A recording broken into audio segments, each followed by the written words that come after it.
Hey kids. It's time for the ultimate showdown. Oh yeah.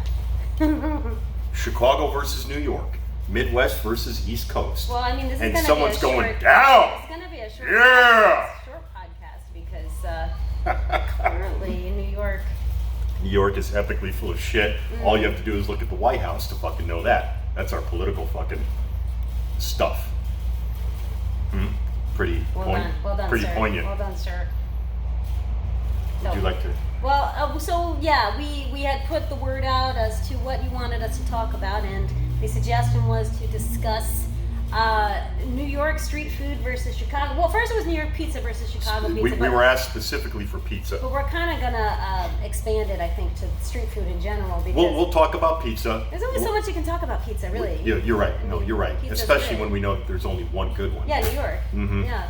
And then we'll probably talk about hot dogs, even though you don't know a damn thing about it. Well, I did when I was a kid. And then some other things, including here in LA. But it really won't matter, even if on a long shot Chicago loses, Which they will.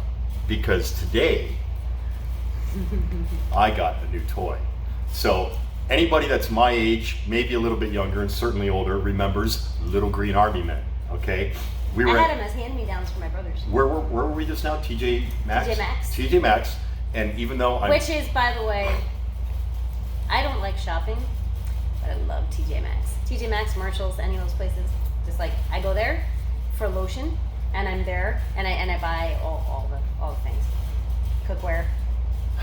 I don't want to talk about Cookware, it. hair products. I haven't seen my counselor yet over the PTSD that I have from going there. So when we go to Marshalls, he literally like guides. He's like, I find out what her shopping list is first, and then I we lock arms. well, like, we don't lock arms. He goes, lock. yeah, and I yeah. just stick my hand. It's very regimented, and I go, all right, what's the first thing? And I keep her on point. Well, I did earlier at Marshall's. But today you told me I had leeway. Because we had a lunch date.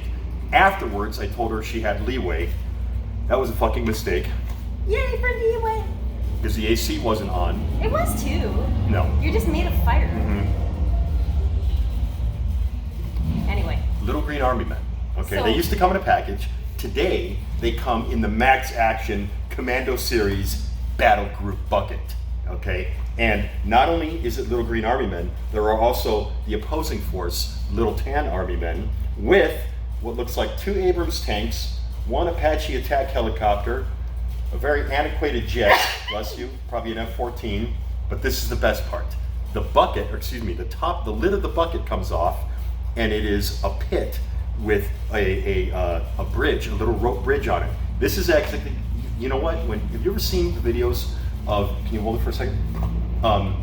In boot camp, both Army and Marine Corps, they have pugil sticks. It's a long rod, much like what you got here, with 2 big fucking pads, one like a giant cotton ball. Okay, and you beat the living fuck out of each other to simulate trench and/or bayonet warfare. Have you seen that in like on YouTube videos? I've seen like the inflatable pit version of that. Give me my fucking Army guns. This is exactly what we did it on. You'd get on a bridge. I think they called it Bridge Over Troubled Waters. There was a little nickname for it in Marine boot camp, and it was water.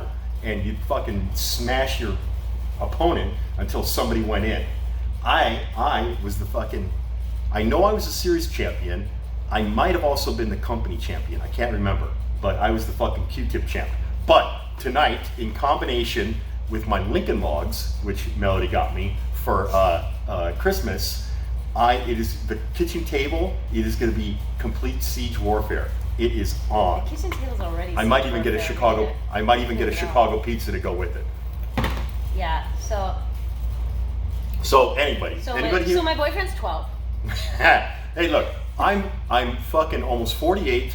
I'm a 23-year member of my local union. I served honorably in the fucking United States Marine Corps before that. I have had my high points and lows, and at this point in life, I will play with goddamn green and tan Army men. It's fine. The fucking men are talking. Where? No man. And in read this Choose room. Your Own Adventures and all the other stuff unapologetically. So Nor should you apologize. lick because... my fucking chocolate starfish. Ew.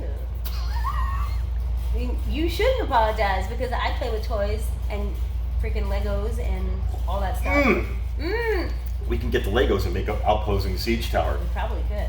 Pizza. I also would like to make some cat forts, but that is No, cat forts is shut down. Because there's people making cat forts out of cardboard. I get up boxes, out of you bed guys. this morning, and First, I've got to wait for her to be done because she's getting ready for her morning training sessions. So by the time she gets out, I'm in tears because I have to shit so bad. And I finally get in there. My ass cheeks don't meet the toilet seat, and my phone goes off, and she sends me this schematic. Thank you, Blair, by the way. Yeah. Blair did it, sent it to me. She sends me this fucking schematic of what was it? The cat forts. The cat forts made out of they're made out of cardboard boxes, of which we have many. And they make like little castles and cat forts out of them. One of them was called Fort Asshole, which totally appropriate for Morris. But yes, I would like to make some. We can make cat forts and put little green army men on them, and it'll be wonderful. Merging of two worlds. Pizza.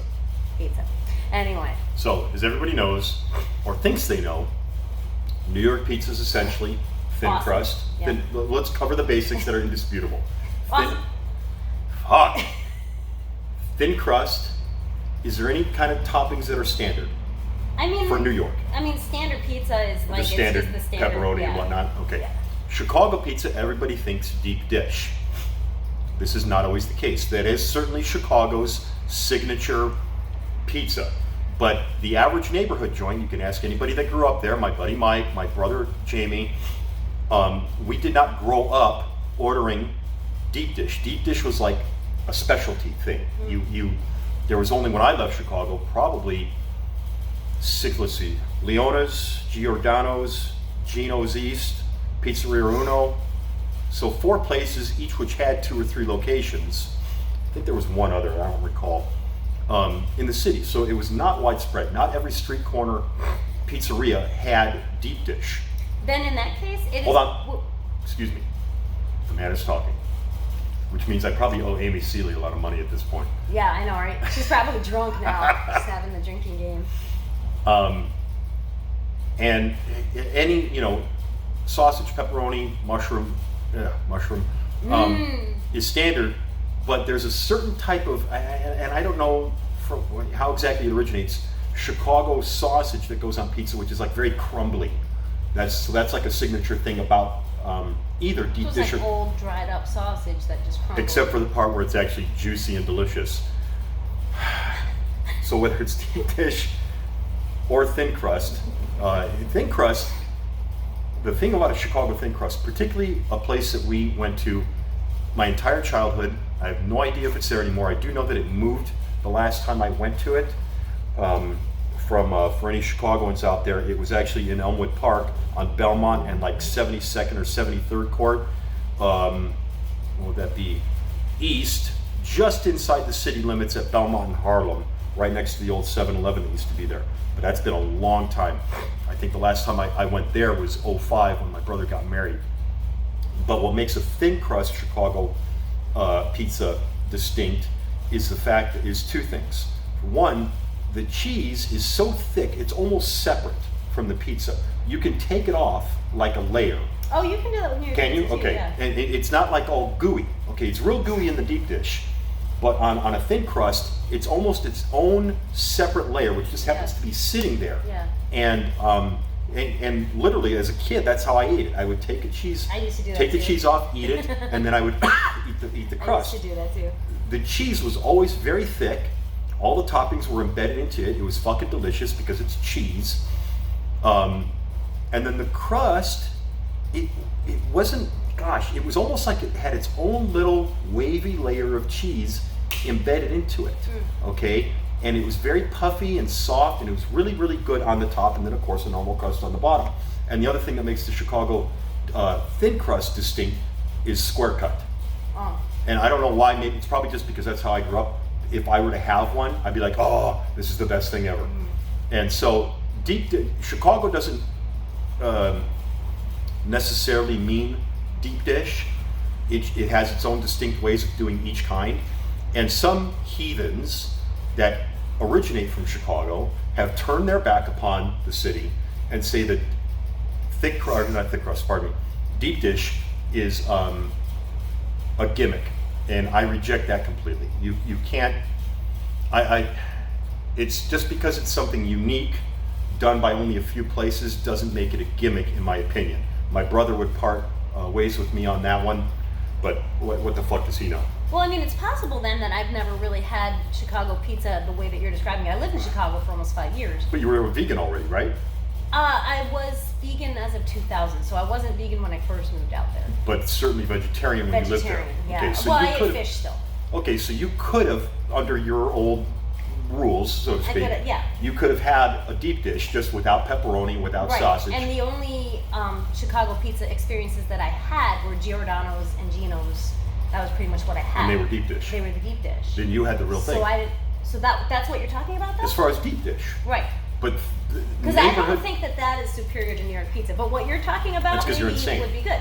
I don't feel like the deep, because I like the really thin crust. That's Mm-hmm. why. Thin crust Chicago pizza is awesome. And the only time that I've had a New York pizza, it was like a piece of fucking cardboard. Well, yeah. Let's not talk about where it came from. Yeah, we but don't want to that hurt was- anybody's that feelings. That was an It was unusual experience for that place. Yeah. But that said, so like in New York, there's two kinds of pizza that Oh. you generally would get. You would get your general thin crust, and then there's what they call Sicilian pizza, Mhm. which is not my favorite. Sicilian makes it is distinct? Sicilian is like Chicago pizza, it's square cut, Oh. and it's a thick crust. It's Oh, like mm. it's like a thick crust pizza that's square, and I don't know how else to describe it. And it's fine, but it's like, to me, it's like bread with tomato sauce and cheese on it. It's not. I've that never good. liked the thick crust. For me, it's Yeah. either thin crust, or deep dish, because Yeah. on a deep dish, the crust is thin, and it's just filled with fucking cheese and toppings. There was just something about it. It was just too. It's like too good? It was too good for you? No. Yeah. No, that That's wasn't what the what problem it was. is. It was. Mhm. I don't know if it would just tasted like a sauce cake. It was like a cup of sauce. It was like a bread cup of sauce. I don't know how to describe it. It just wasn't. It was fine. It wasn't bad pizza. It wasn't New York pizza. New York pizza is what I love. New York pizza, the slices are huge. You have to fold them up in order to eat them. You pick it up, and it droops down Yeah, you have like to a fold them up. 75-year-old man's penis. How do you know about 75-year-old men's penis? Because I've been to box gyms Watching at them. 24-hour fitness, Is that- okay, is that where your everybody thing? that walks around in the locker room above the age of 60 doesn't believe he needs to put his towel on. Why are you looking? Why are you looking there, Lee? You know what? I'm done. Their eyes Don't are up women here. do, Their do eyes old, are up do here. old women do that at box gyms? Walk around with all their shit hanging out? People who aren't old do that. Okay, well, we're gonna go on a little tangent here. When I worked at Big Box Gym here in Pasadena, very upscale big box gym. Where's your drink? It's over there. I need a sip. So I worked at an upscale big box gym in Pasadena, and there was this woman who would go there. She was there like 2-3 times a day, easily. I don't think she had a job other than go to the gym. Go to the gym was her job, I guess. How old-ish? She had to be maybe late 40s, Okay. I think. MILF. But she was mostly plastic. Mm. So she had these giant fake boobs. They were just like round boobs, and just like, and what she would do, because when you go into the bathroom, the way that the bathroom is set up is that there's a square. There's like a square, like it's a square like this, and it's full of mirrors, just mirrors like that. And then that's where the sinks were. And she would go in there, buck naked, put her foot up on the counter where the sinks were, Yes!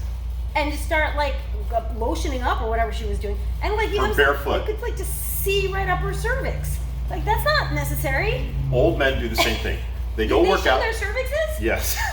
Right up their fucking birth I canal. want to see their uteruses. Old, 60 years old, something magically happens to men who still go to the gym, which not one of them were like any of those Instagram old people that we see, like that one German dude that's always flexing. love him. He's awesome. H.W. Bong, which is a strange name for a German. I've never, I don't think it's a strange name for a German. I don't know. I don't know. I'm not sure. But this guy, he's like 72, and he's fucking ripped. Jacked. Yeah, I mean, not big. Not big. No, he's ripped. he's okay. jacked. He's a genuine bodybuilder. He's a bench press competition dude, and Does he compete? yeah, Oh, cool. and he he doesn't smoke, but he always takes his photos He has a with a cigarette, fucking yeah. cigarette and a goddamn Marlboro dangling out of his mouth. He's not like that. They're not like Ode Hagen, a 70-year-old world-class strongman. Badass. Okay. Yeah. No, these guys aren't that. They're just your grandfather that I don't think they even work out. I think they just go to 24-hour fitness to fucking shower and show off their old droopy balls. Because I don't see them in the gym. If you see them in the gym, they're on that goddamn, the hand bike, the arm ergometer, that thing, and they're doing it slow. Okay, there's no effort put into it whatsoever, even for somebody their age. Okay, they might do that. And then, or they do their pull downs in the strangest way that I've ever seen. They're pointless. Anyway, but they eventually make their way into the locker room, and for approximately half an hour, walk around with no towel on, with their fucking droopy balls hanging, and then, even though the only hair that they have resembles like a 12th century monk, right, awaiting the Viking invasion on the northern coast of Ireland, they still have to blow dry their hair in the mirror with their fucking junk hanging on the sink, okay, hanging on the rim of the fucking right there, just balls everywhere. Like if balls could melt. Balls everywhere. Like if balls could That needs melt. to be the title of something. Like imagine this is their fucking nutsack. You put it down and then it just spreads out like in Terminator 2, okay? They have no fucking shame, and I hate them all, and I hope they die soon. That's not nice. But there was one time, so there was a woman who worked at that gym who was a spin instructor, and she was a cyclist. She would go out cycling all the time, and she did not like me. She didn't like a lot of people, but she did not like me. Mm-hmm. And I don't know why. I don't know what the hell I ever did to her, but she had a problem with me. A lot of women are threatened by you because you're in shape, you're outgoing, But she's in and shape. you're fucking smoking hot. But women get intimidated by that. I'm very intimidating and terrifying, I know. But I go into the locker room one day and she's God, there's a stream. Calm down. she's getting changed, and she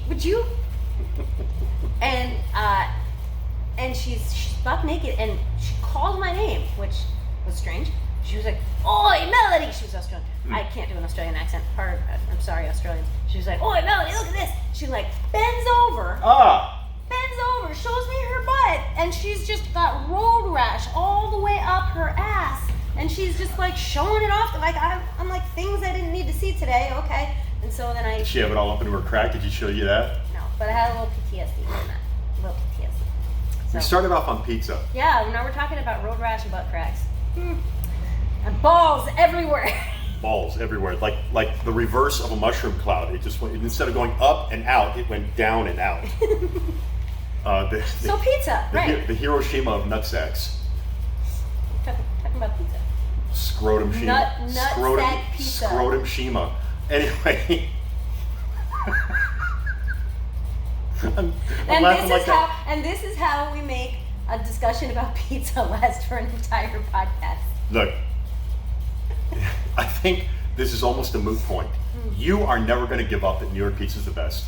Well, I'm never going to give up here's that the thing. Chicago pizza is the Here's best. the thing, though. I have not had Chicago pizza, I don't think, the way that you're describing it. You mean the thin crust neighborhood joints? Yeah, so I can't say for sure. You don't like the thick crust, or I mean And the you've deep never dish. had real New York pizza, No, so I you haven't. can't say for sure either. You're absolutely right. So the fact is, both of us are debating each other on about a something point we know nothing about. that we know nothing about. We And then- only know our own side. Yeah, and now that I'm vegan, my Chicago pizza experience may be very different. Like, I would still have it, but maybe they would do it with the vegan cheese, and it wouldn't be quite the same. I would guess that at this point, 2020, with the proliferation of vegan restaurants, It would be close. Well, I'm just saying that somebody back there must have tried a deep dish vegan pizza. Oh, there is for sure. Oh, There's no you question. know that for a fact? There's no question. Yeah, Okay. for sure. But Or you're that just said, assuming? no, I'm assuming. But there's no question. Absolutely. But that said, I mean, look what happened today. I made a joke at a vegan joint we had lunch at in Santa Ana. yeah, real I good walked place, up- Munchies. Go check it out, Santa Ana. I walked up and I said I'd like the vegan filet mignon, medium rare. As a joke. And I said that as to be a smart ass. And the head chef and owner was right there, and he goes, "I actually at times make a vegan fucking filet mignon. And I thought, I can't imagine what it's made of, fucking peanuts or something, but It's probably made of seitan and other things. I have no idea. I would be hesitant to try it. I would be very interested to try it, but he said it grills up and cooks just like steak. He said you can't tell the difference, which I suppose is possible, because if you've tried the Impossible Burger, I can't tell the difference. And that sausage stuff I made you said you wouldn't be able to tell the difference either. So the jury is out. We'll see. I'm- So I think what we got to do, what we need to do is we need to take this podcast on the road. We need to go make a trip to New York. We need to make a trip to Chicago, and then we will see. I want to visit that godforsaken You're heathen incorrect fucking because city. you're going with me. But street food though. Well, hold on. The next big thing that each city has is the hot dogs. The hot dogs. Do you even know what makes a New York hot dog? I don't know what but I know that It's the probably New a York turd. Hot, well, I It's know, probably a turd. Would you shut up? I know the New York hot dog is Stupid. is Nathan's. Disgusting. Nathan's is the one who Filled with garbage. Nathan's is the one who kind of hosts the hot dog eating competition and all that. And their hot dogs are famous worldwide, or at least countrywide. Maybe not worldwide. I don't know. But that's kind of New York's hot dog is the Nathan hot dog. That's the brand. But That's do you the know brand. how But that's it. I don't know what is on it. I don't. So a Chicago hot dog, and I was telling you this the other day. First of all, the hot dog itself has to be either Vienna sausage, or if they're still around, Armour. But Vienna's the big one. What makes it distinct is that the casing, it's not tough, but once cooked properly, it has a slight snap to it. You're not, it's not like beef jerky, okay? You're not ripping it off of there, but there's a slight snap to it, okay? Second of all, Aren't the Vienna sausages the really small ones? Vienna is a brand, Oh. okay? And you're thinking, and Vienna sausage is You just sounded really Chicago right now. You were like sausage. Vienna brand meats, okay? Anyway, whatever. So it's got to be Vienna, okay? The bun has to be, what's the little black seeds? Poppy seeds? Poppy seeds. Poppy seeds. It can't be sesame seeds. It's got to be the little black poppy seeds, okay? Furthermore, it can't be boiled. It can't be barbecued. It can't be cooked in the oven. None of that other bullshit. It has to be fucking steamed, okay? Both the bun and the dog, okay? Then, now this is all critical. Then you sprinkle it lightly with celery salt, and then, and this leads to the nickname of the Chicago hot dog as garden on a bun, okay? It's a slice of dill, pickle, okay? A couple, 3 tomato wedges, chopped onions, bright green relish. Don't ask me why, where that originates, but it's bright green, okay? And then mustard. Don't put fucking ketchup on a hot dog, let alone a Chicago hot dog, okay? It's Are you okay? I'll be okay. Don't put fucking ketchup on a hot dog, all right? Only like Donald Trump and Oprah Winfrey. Evil people. Oprah Winfrey. I bet Vladimir Putin and fucking Adolf Hitler it sounds put like- fucking ketchup on hot It dogs. sounds like you know someone named Wimph and you just call him Wimpy. Or, like that's your friend. That's what makes a Chicago hot dog. And there are some variations. For example, there was a place Mike Ross and I used to go when we were in high school. It wasn't far from where we went. It's actually just outside the city. I forget which suburb exactly. I want to say Oak Park, but I could be wrong. Maybe Elmwood Park. It was called Jeans and Jude's. And the fucking line out that place was around the corner at any given time. And they simplified it a little bit. They didn't do the tomato wedges. Sacrilege. But the essentials were still there. They just chucked a couple of irritating vegetables. And the other thing, not all joints do this, but a lot of them do. When you get it all wrapped up in the wax paper, all the fries are in there with it as one package. And I suppose you could eat the fries on the hot dog, but that's that's how it's served. One big fucking wrapped up work of culinary art, which is probably why obesity is so fucking prevalent in Chicago. So that's what makes a Chicago hot dog a Chicago hot dog. And you can't get it out here on the West Coast. There's a Portillo's, which was a neighborhood joint that we all grew up with in Chicago. There's one at Buena Park. There's also one in Moreno Valley. I've always heard that there's a Chicago joint in Burbank We got a pizza from there at work one year, but I don't know if they've got all the other stuff. The Your other, accent is coming out thicker and thicker and thicker the more you talk about this. and then we're going to go to the Cubs game. What else is something distinctly New York? Street cheese? pretzels. Street pretzels are the best ever. It's a I got mine. hot pretzel from a cart, mustard. It's best. You cannot beat a New York street pretzel. They're all amazing. That and then they roast chestnuts. Really? On the street carts in New York over the Christmas season, which is really nice. That's a big one. Is the street pretzels. But the best thing about New York, and I think Chicago is equivalent. I've lived in Chicago as well, but New York might have the edge on this. Is the international flavors of New York. Just you can get food from just about anywhere, and a lot of it is fusion. So I know that when I lived there was a Cuban Chinese place. Fusion is big out here. Yeah, it's big here, and New York it was too. And this was before fusion was cool, I guess. But there was this Cuban Chinese place. You go there and you get this like Cuban Chinese hybrid food. It's like this much food on the plate for like $5, and it was awesome. So. Two things that are very distinct about Chicago. One of them is the Italian beef sandwich. I'm not sure how to describe an Italian beef sandwich. I suppose its closest equivalence would be the Philly cheesesteak or the French dip sandwiches that are popular here in Los Angeles, particularly at Philippe's or Kohl's downtown. I'm a Philippe's guy. I'm not as big on Kohl's. They're great sandwiches. The Italian beef sandwich, very thinly shredded roast beef, heavy and like an au jus sauce. We just call it gravy back there. And then Back there. you can get it just like sprinkled with the gravy. You can get it dipped once or dipped twice. I always tell them, I say, soak that motherfucker. Okay, and it's usually I'm sorry, I just had a brain fart. The other thing about the Chicago hot dog is something called sport peppers. It's akin to a jalapeno, but not like curved like a jalapeno. That's more like shaped like a bullet. And Jalapenos aren't curved. huh? Jalapenos aren't curved. They got kind of a bumpy curvature to them on You're the thinking of surface. pepperoncini.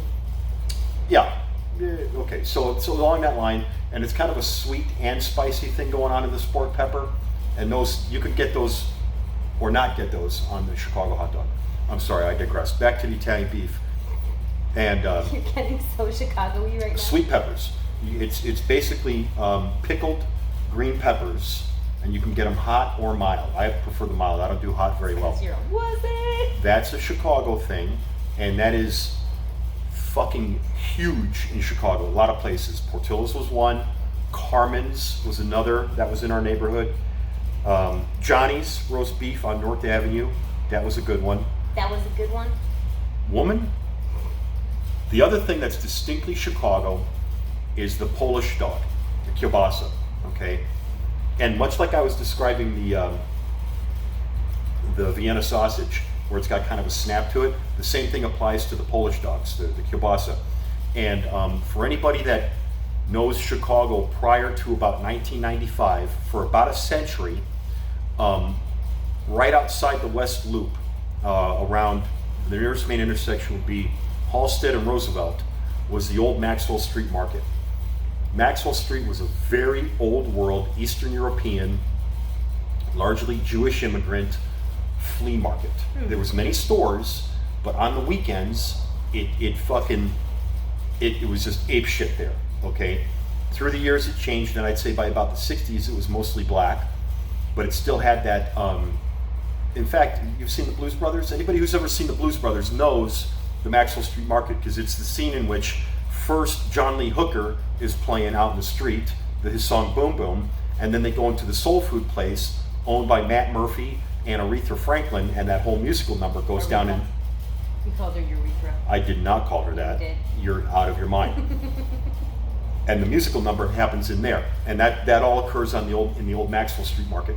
So when I used to go to Maxwell Street, because I went to school right down the street, and I was also boxing over on the west side at the same time. So when I was in between classes, I'd go get my road work in, and I'd usually jog around the old Maxwell Street Market. And there was these three Polish Jews that had a fucking wooden shanty I mean, this looked like the kind of place that someone would live in a refugee camp, okay? And they put on the best fucking kielbasa dog that I've ever eaten in my fucking life. And it's much simpler than the Chicago hot dog. It's usually just grilled onions and mustard, and boom, that's it, okay? And it's not steamed, it's done on a flat griddle, okay? And it was fucking delicious. 1995, I think I was in Japan at the time with the Corps, and I got news that the University of Illinois Chicago campus was expanding, and through whatever zoning laws or what do you call it, eminent domain, they fucking obliterated the whole market. The market had to move over to fucking South Water Street or something stupid. And now just a bunch of nondescript shithole looking fucking college buildings are there. So the market still exists, but not in its original place. Now, fast forward, and I'm not sure what year it was exactly. I was still married. And I find out that Portillo's is putting a location here in Buena Park. And so we go to, I think we were going, the first time we went, me, the ex-wife, and the kids, we were going through the drive-thru, and I see a sign that says Maxwell Street Polish Dog. And I got fighting fucking mad. I said, they are not, there's no fucking way a franchise, even if it originates in Chicago, is gonna be able to duplicate the Maxwell Street Polish Dog. I ordered it, and I shit you fucking not. Okay, they must have found those 3 Polish Jews somewhere, okay, and their shithole fucking refugee shanty, all right, and put them to work and taught all these kids at Portillo's how to do a Polish dog. It was fucking perfect. It brings tears to my eyes when I eat that thing. It's fucking delicious. But getting back to Maxwell Street, the 2 original joints that were the big fucking food stands on the old Maxwell Street Market, they moved over on the other side of the Eisenhower Expressway on the Union Avenue, Union Street. And so it's the Maxwell Street Express, and then literally like 3 doors down, Jim's Original. And you can ask Corinne, when we were in Chicago in 2015, I went to both and got a full meal like within 5 minutes of each other. Shocking. And it was that. So starting with pizza, then the hot dog, and then the Italian beef sandwich and the Maxwell Street Polish dog. I'd say that as far as street food, those are probably the 3 biggest things that come out of Chicago. Well, the thing that I remember in Chicago the most, my favorite, was Garrett's Popcorn. Did you ever try that? You know, that whole thing, and I think there was a joint on Clark Street too that did a similar thing, like a caramel corn or something. Either I was unaware of it when I lived there, which isn't likely, or it just became more popular after I split. So I wasn't, that whole thing eluded me. There's something about that popcorn that was like better than any popcorn I've ever had in my life. Mm-hmm. And my friend Robin, my friend Robin would come out and came out to Chicago once to visit me, and I took her there. There were a couple things that I took people to every time they came to visit me in Chicago. One of them was Garrett's Popcorn. One of them was, there was at the time, Blue Man Group had set up a residency in Chicago, and I saw it like 7 times because I brought people there every time. Yeah, so I took her to Garrett's, and she would ask me to like send her some to New York. There was something about their popcorn that was just better than anything else I'd tried. But New York is known not just for their pizza, assholes, but assholes. Would you shut up? But also for the bagels. Bagels. Yeah. New York bagel. You will never find another bagel better than a New York bagel. Mm-hmm. They are the best. And you got me. My reflex. Like I'm like I'm like Pavlovian now. I'm like, would you? So yeah, the New York bagels. You will not find another bagel better than New York. And they say it's because of the water. I don't know if that's true or not, but that's what they say. And then New York does something that I have not. I know there's some place in the valley somewhere that does them, but they're not well known. Nobody's heard of them. But in New York, they're pretty ubiquitous. Is the bialy. A bialy is kind of like a bagel. It's made similarly, but it's not boiled. The bagels are boiled. The bialys are not boiled, and then they don't have a hole, they have a divot, and the divot's usually filled with something delicious, usually filled with like onions or garlic or something, And So it's like more of a hearty version of a kolachki, the Polish kolachki? Kind of, yeah. It's like a bagel, but not boiled, and then it's just got that divot in it, which see. is filled with something yummy. Yeah. Bialy, is that a Jewish thing? Yep. Is it Jewish via Poland? Do you know? That I don't know. Because when you say Bialy, I think of the Polish city Białystok. It's the L with the slash through it, which means that it's pronounced like a W. But once it's anglicized, you see where I'm making the connection? It's not impossible, but Yeah. I don't know the history of the Bialy. I just know that they're awesome.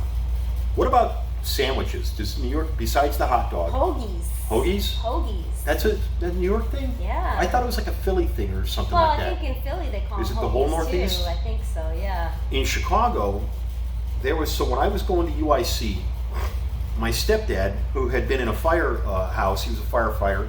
You got it, babe? You got it. He told me, go to Fontano's. Fontano's was a tiny, tiny little neighborhood Italian grocery store, no bigger than the gym here. But you went, so they didn't have much. You could get by getting stuff there during the week, but it's not where you did your weekly grocery shopping. But they had a full service deli in the back, and I would get this thing called the Blockbuster, and obviously a lot of Italian cold cuts. I don't remember exactly what made the Blockbuster, and full veggies. I mean, it was an Italian sub sandwich, but it would be fucking dripping with oil and homemade dressings, and it was the best sandwich I've ever fucking eaten. And like I said, it was kind of a neighborhood secret that had been there for decades. My stepdad knew of it from when he was in the firehouse over there, and I knew of it because of him from when I went to school there, and it was tucked into... You heard the over there, right? Because it was tucked into, just a nondescript, but, quite lovely old red brick building. And that's where I thought they'd stayed, but one of the last times I was in Chicago in like 2014, 2015, they had expanded. I don't think they franchised, but there was certainly more than one location around the city. And the sandwiches were still good. It had been many years for me to make a full comparison. There was one on Michigan Avenue and things like that, and they weren't all just little grocery stores. They were full-on restaurants. But for me, if I was there and I wanted one, I'd prefer to go back to the little grocery store. It was Polk and Aberdeen, just to the west of the UIC campus. Very fucking impossible to park, but worth it. It was really, really good.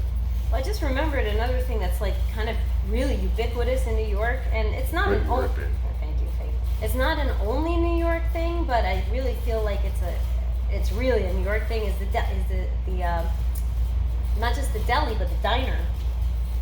The New York delis and then the New York diners. Diners are everywhere, and I remember when I was a kid, that's where you hang out with your friends. You go to the diner, and you hang out in the diner, and you get there's like a little jukebox at your table, and you pick your songs, and then the food was always like very mediocre, very mediocre, but you just hang out there for hours with your friends because you can't go anywhere else really. So I remember that, and then the New York delis, like those are very, very well. New York is very well known for deli culture. You said diner, and I think that's a great segue into Los Angeles, but let me just say this. There's one place in Chicago, it was actually just outside of Chicago. It's called Russell's Barbecue. It's been there since, I want to say 1929, give or take. It was a staple of ours growing up. It was just outside the city. I want to say River Forest or Oak Park. And Mike would know this place. My brother and I, we every weekend we went there. And they've got a very You heard the dare, right? Every weekend we were there, and it has a very, very unique way of serving barbecue. Everything was thinly sliced. It didn't matter whether it was ham or the beef or what it was. It was really, really good. And their sauce was fucking incredible. And I wouldn't call it Chicago food because nobody outside of Chicago, or at least nobody outside the Northwest Side, has ever heard of Russell's. But fuck, it's always on my list of things to do when we go back there. I just remembered two other things that are very, very New York. One of them is the black and white cookie. And it's a big cookie, and it's got white frosting. Not an Oreo. No, it's a black and white cookie. It's like a big, vanilla cookie. And then it's just half chocolate frosting and half vanilla frosting. So it's just like it's divided in half. And honestly, I don't think they're that good. They're okay. This is really cakey cookie. I like my cookies more crunchy, but it's a very New York thing. Like Mhm. I don't think you really find those elsewhere. And the other thing is the 3-bean salad. Remember when we went to the place with the pastrami? The vegan Philippe's? pastrami? Oh, vegan. Oh, you mean shit. The Jewish deli over The by Jewish- MacArthur yes. Park. What is it called? Cantor's. We went to Cantor's Deli. No. No, it's Cantor's, right? The one in Hollywood. I just Yeah. asked you if it was MacArthur Park. Oh, I'm sorry. Hollywood. Cantor's, yeah. Hollywood. Yeah. Cantor's. We haven't been to the other one. Right. Yeah. I have. So, well, I haven't with you. All right. Or with anyone else. Was it? So Cantor's has a vegan pastrami sandwich, which is A lot of good Jewish delis here in Los Yeah, yeah. Angeles. But they had the 3-bean salad that I grew up with in New York, and I had forgotten completely about it. And it's just like basically like canned or jarred marinated green beans, and then kidney beans, and then I forgot what the other one is. But anyway, I think it's just yellow wax beans. But there's something about that marinade. Boy, did that bring back memories. I was so excited. Remember how excited I was? Yeah. Yeah.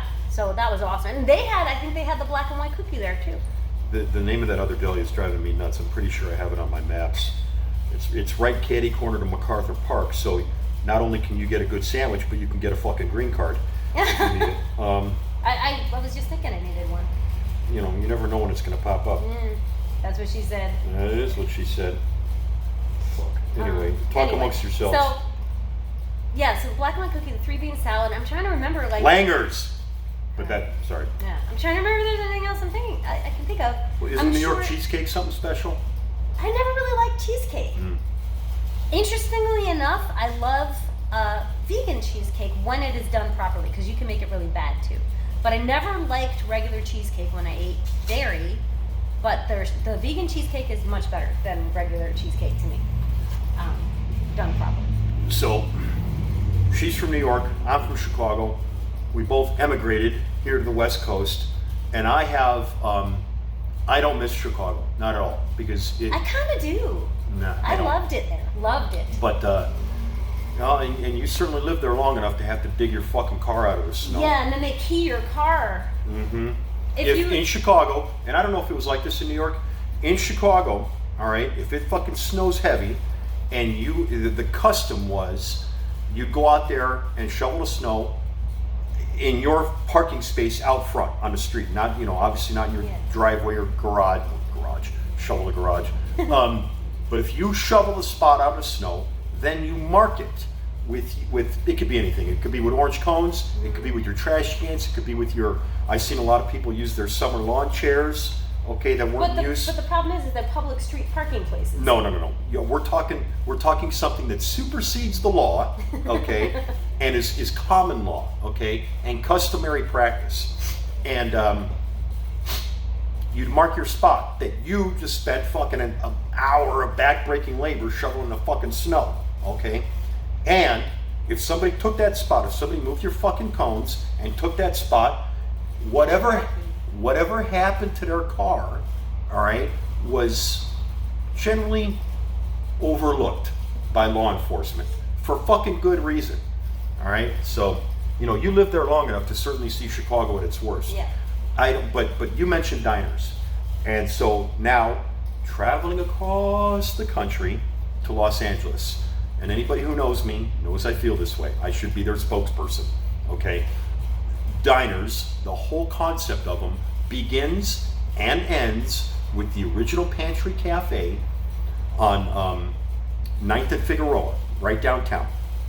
That is the greatest goddamn gift Jesus ever gave us, okay? After God created the heavens and earth and all the world and the animals to have dominion over, and then created fucking Adam and Eve, before he rested, this isn't in the Bible, maybe one of the apocryphal books, okay? He created the original Pantry Cafe, okay? That's how old it is. And it is heavenly. It's a very old style cafe. It's been there since 1927, I believe. And, did you go there with me and the kids or no? Yeah. Okay. I didn't get anything. There's No, I nothing to know. eat there. But It's very. I had a pickle, I think. I had pickles. They have excellent pickles. It's very old style. In fact, all the waiters still wear almost like a white, what would you call it? Almost like a uniform, I guess, just like what you might imagine somebody back in the 40s wearing. You can sit at the counter, you can sit at the tables, and they have the menu. Don't be an asshole and ask for the menu. The menus are all up on the wall, okay? There's a standard menu and then there's daily specials, all right? The best thing, in my opinion, to go for is either, in general, breakfast. Anything you get on the breakfast menu is delicious, and Melody can account for my appetite. It is not lacking, and I don't think I've ever finished a breakfast there.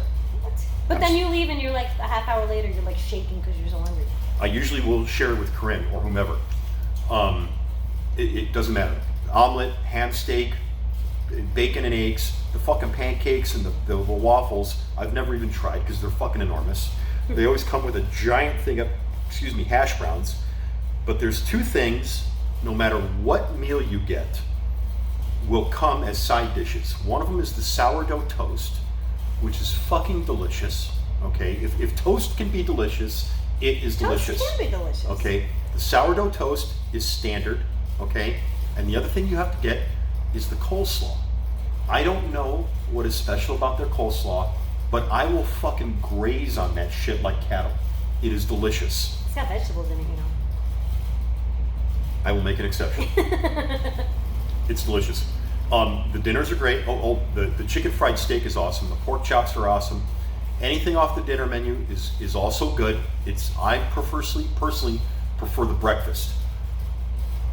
Then one year, as a gag with Corinne, I did a Charlie Brown, a Peanuts Thanksgiving with, what is it? I remember you told me. Popcorn, buttered toast, pretzel sticks, and jelly beans. We did that last year. We did. For our Thanksgiving shindig when Gene's guy was over. That's a great story. Anyway, so I did this little gag, thing based on Charlie Brown's Thanksgiving. But then dinner came, we wanted a real fucking meal. I said, well, sweetheart, they're open all the time. They don't shut down for holidays. Let's take a hike from Orange County up to the pantry. And we went there, and they shut down their menu and put on the best traditional turkey dinner. They also had turkey sandwiches and turkey soup. Those were the only three menus on the items on the menu that day.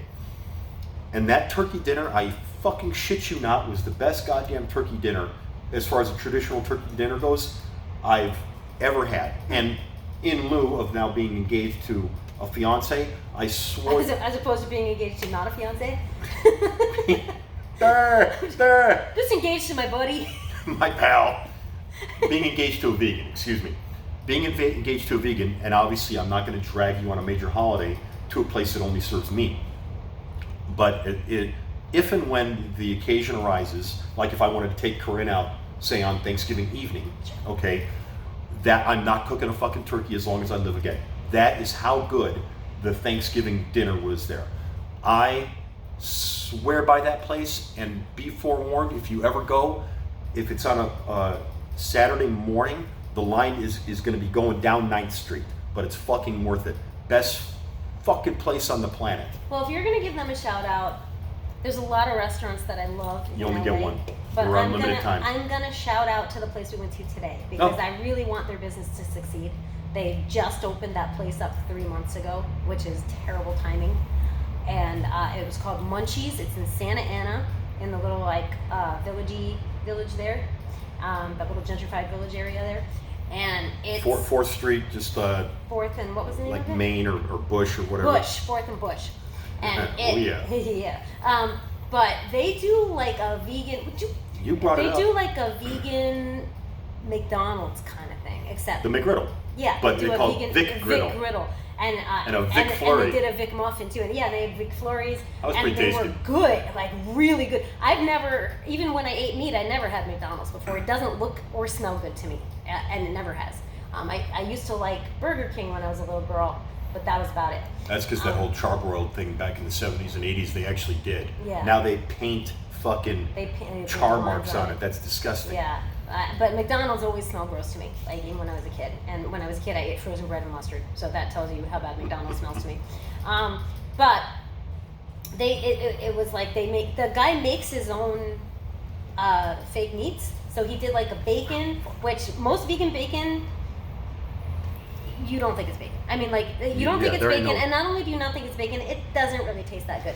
This, I wouldn't say, like, I would be fooled into thinking it was bacon, but it was good. It tasted good, and it was the closest not bacon to bacon that I've ever had. It was good. It was good. I had a good. Western bacon cheeseburger, and it was pretty fucking good. Yeah, and then they had the McFlurry. That was really good. I mean, like, they're good. So please give them some business. They actually ship all over the Pacific Northwest, I believe. They ship all over California and into Oregon and Washington, I believe, and then I think maybe some other states as well. So give them some business because they're awesome, and I really want their business to succeed. And I think that's our time. Oh fuck no, it's not. We're talking about food. The other thing that's big here in Los Angeles, I consider myself today an Angelino. I no longer identify as Chicagoan, even though I talk this way. And one of the big things here is delis, because, correct me if I'm wrong, there's an enormous Jewish population here. There is, yeah, especially out in the valley. In the larger Los Angeles metropolitan area. Valley. And among my favorites, we haven't been to Langer's. Langer's is the one right by MacArthur Park. I like Cantor's a lot. Cantor's is good. Yeah. There's one, Wexler's, which is inside Grand Central Market at 3rd and Broadway. They're really good. But delis is a real big thing here. And of the three that I mentioned, and I know there's one or two others that I'm forgetting, they're all fucking delicious. They're fucking great. But bringing it back to street food, you know, maybe. What is the LA street? I guess it's the Mexican. Well, meat. there's certainly, tacos. Okay, Yeah. you know, and the taco truck. So over in Mike and Amy's neighborhood, at Venice and La Brea, okay. There's a gas station parking lot, and part of it is reserved for Leo's Taco Truck, okay? And they're not fucking around. They've got cabeza, they've got lengua, tongue, okay? I know that doesn't appeal to you, but it is the best taco joint, in my opinion, in all of Los Angeles. You're partial to Trejo's, aren't you? Because they've got some vegan options. I mean, it's fine. It's not the best I've ever had, but they do have vegan options. So there's plenty of little pushcart places like that. I'm not. Yeah, I know. Yeah. I'm not as expert in street food here as I was back in Chicago. The various different Latino fucking dishes, you know, from tacos to things that I just don't know. Most of the street food here is Latino food. It's Mexican. It is, and it's not just Mexican. It's also Guatemalan. Yeah. Salvadoran is huge. Yeah. Okay, and I'm not even going to pretend to be as well versed about that. Pupusas. Yeah. You know, unless I'm working with a guy that knows how to do that, order that stuff, and where to go for it, it's outside my wheelhouse. New York, you'd find more like Puerto Rican, Dominican, Cuban, that kind of thing, because it's closer, you know, to that makes sense. Mm-hmm. But the thing that has kind of become the LA street food is the LA street dog, which at first I kind of thumped my nose at, because it's simply it's not simply a bacon wrapped dog, but in its simplest form, it's a bacon wrapped dog, and I thought, what the fuck is special about that? Guys have been doing that in their backyard barbecues for years. And are you intentionally being that Chicago-y? Because no, I'm not. Super Chicago-y right now. I really wish you'd stop. It's true though. That. Okay. It's so true. All right. And listen. Who's talking? I don't know. The man. Where? Right here. Where? Shush. But at some point, I think just as it's kind of like I was going through this long transformation, shedding my Chicago skin and regrowing, if you will, my LA skin, I really began to enjoy the LA street dog. The only thing that I can't get behind it, don't ask me everything that's on it, I'm just not that well versed in it, but the one thing I can't get behind is the fucking mayonnaise. And so there was a kid that had a little cart set up outside the last bookstore at 5th and Spring. And I was there for an event, and I went and got a bunch of fucking LA street dogs for everybody. I said, just keep that fucking mayonnaise off everything, and we'll be fine. And the kid got, however it was that I put it, the kid got a kick out of it, and you know, so that's kind of one of the big things about LA street food that's really big, that I've enjoyed. My acceptance of it has increased, and they're fucking tasty. Yeah. You know, And then the rise of the food truck. And I think my client. food trucks is huge here. My old client, Jonathan Gold, who's a very, very, very well-known food critic. He was my client. He passed away, unfortunately. But he, I think, was the reason why food trucks became so popular, is because he was a big fan of them and he started reporting on them. So if he wasn't solely responsible for it, he was certainly partially responsible for it. And so I didn't know too much about food trucks before he started talking to me about them. And yeah, really interesting. The food trucks are hit or miss. Yeah, you just never know, and I mean, but they're like restaurants, they're hit or miss, and True. and they have less overhead than a restaurant, so they're easier to open.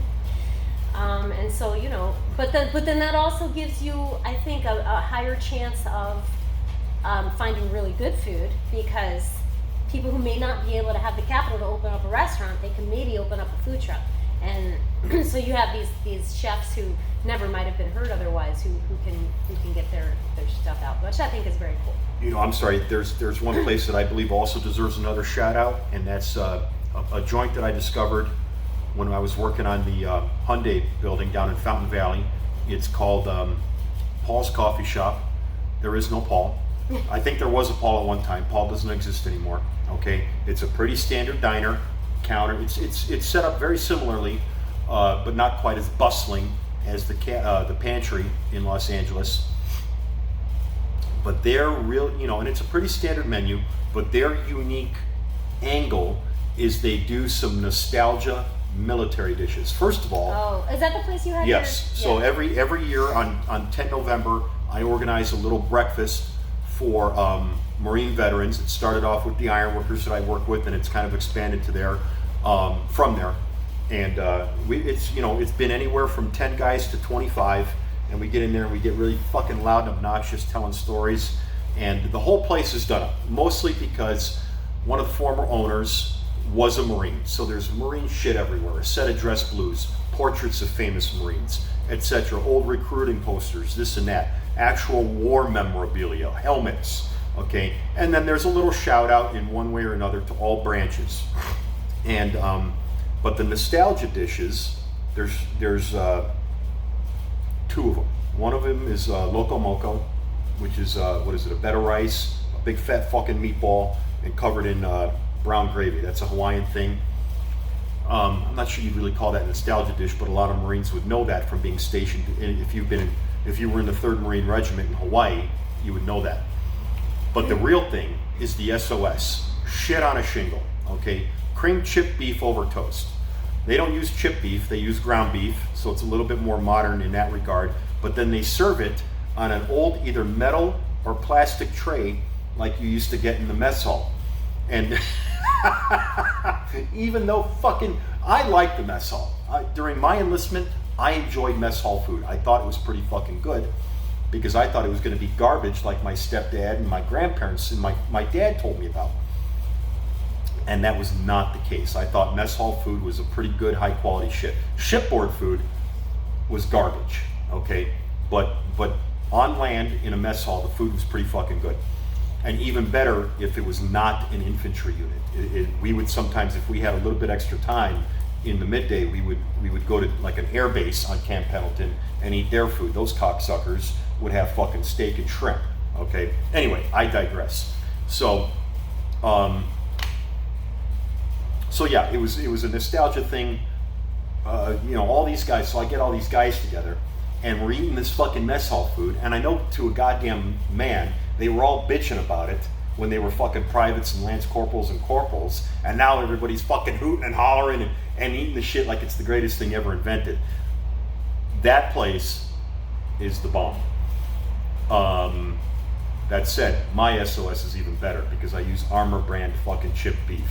The real shit. That's the fucking recipe that won World War II. Mm-hmm. So in essence, Lee won World War II. No, Thank you, Lee. I emulate the recipe that made a generation of fucking men that don't wear V-neck shirts, okay, and their sisters' jeans.